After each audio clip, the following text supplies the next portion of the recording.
Peringatan yang diberikan oleh Bapak Presiden saya pikir itu sangat baik sekali ya. Bahwa prestasi kita secara ekonomi, prestasi kita juga mengelola pandemi itu cukup baik atau sangat baik malah menurut pendapat dunia luar ya. Dan tahun 2022 kita mencapai pertumbuhan yang baik, kemudian pandeminya juga kita benar-benar bisa kendalikan. Nah, namun tahun 2023 ini memang situasinya berbeda yang disebutkan dengan situasi stagflasi tadi itu. Stagnasi bergabung dengan inflasi tinggi yang akhirnya harus direspon dengan suku bunga yang tinggi.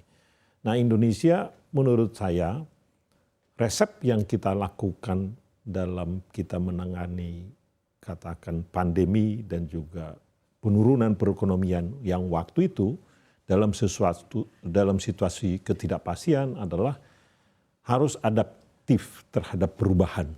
Karena tadi dikatakan Pak Presiden menyatakan kita tidak tahu. Nah, kalau sesuatu yang kita tidak tahu itu, unknown itu, kata kuncinya adalah kita beradaptasi dengan cepat.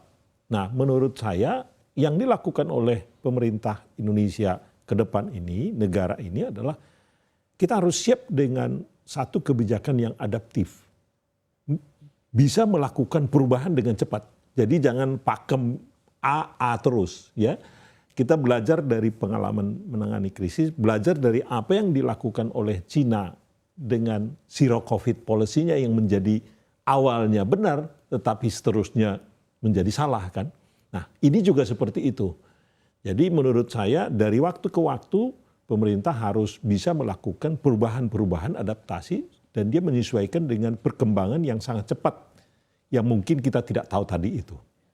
Itu kata kuncinya sebetulnya. Di Pak Jokowi juga di pembukaan peragangan Bursa Efek Indonesia kemarin Pak, pembukaan peragangan awal 2023 ini juga bilang ada ketidakpastian. Namun Indonesia masih optimistis pertumbuhannya akan masih di kisaran 4-5%. Itu sebenarnya pertumbuhan ekonomi yang luar biasa ya Pak ya dibandingkan negara-negara lainnya gitu ya Pak ya. Nah, untuk mencapai pertumbuhan yang sampai 5% walaupun 2023 banyak sekali ancaman perekonomian, bagaimana apa yang harus Indonesia lakukan dan kerahkan untuk mencapai pertumbuhan tersebut? Ya, memang kalau kondisi eksternal tadi kita sudah dengar itu Amerika, Eropa, Cina, Jepang, United Kingdom itu di luar kendali kita. Jadi akan berdampak kepada ekonomi kita bahwa ekspor kita akan lebih melemah dibandingkan dengan tahun sebelumnya karena faktor eksternal. Tetapi yang kita perlukan di sini adalah ekonomi domestiknya. Ekonomi domestik itu terdiri dari 2 atau 3 bagian besar. Satu adalah konsumsi rumah tangga, yang kedua adalah investasi, yang ketiga adalah konsumsi daripada pemerintah. Nah, konsumsi rumah tangga ini yang paling besar, yaitu 57% dari ekonominya. Kemudian yang kedua adalah investasi sekitar 30%-an. Kemudian nanti pemerintah itu adalah sekitar 8%-an ya konsumsinya. Nah, kalau kita lihat di sini yang paling kita perlukan adalah konsumsi rumah tangga.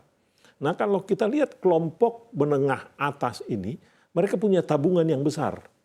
Ya, 2 tahun sebelumnya mereka nggak pergi kemana-mana. Mereka juga nggak belanja kemana-mana. Jadi tabungannya besar dan itu terbukti. Ya, di uang mereka di perbankan itu menumpuk. Ya. Mereka harus, menurut saya harus tetap belanja di tahun 2023 ini. Jangan sampai berkurang belanja mereka. Malah mungkin belanja lebih baik, terutama belanja terhadap barang-barang domestik. Bepergianlah di dalam negeri, ya, supaya terjadi pergerakan ekonomi. Nah, kelompok menengah ke bawah ini yang kita bisa khawatirkan kan. Oleh karena itu menurut saya pemerintah dalam hal ini tetap memperhatikan supaya daya beli tadi itu kelompok menengah ke bawah ini bisa dipertahankan. Termasuk juga dengan realokasi dari program-program belanja pemerintah ini ya, diusahakan ke belanja-belanja yang bisa membelanjakan barang domestik. Itu yang pertama ya. Yang kedua adalah diusahakan supaya ada realokasi dari belanja-belanja dari pemerintah ini untuk menciptakan lapangan kerja.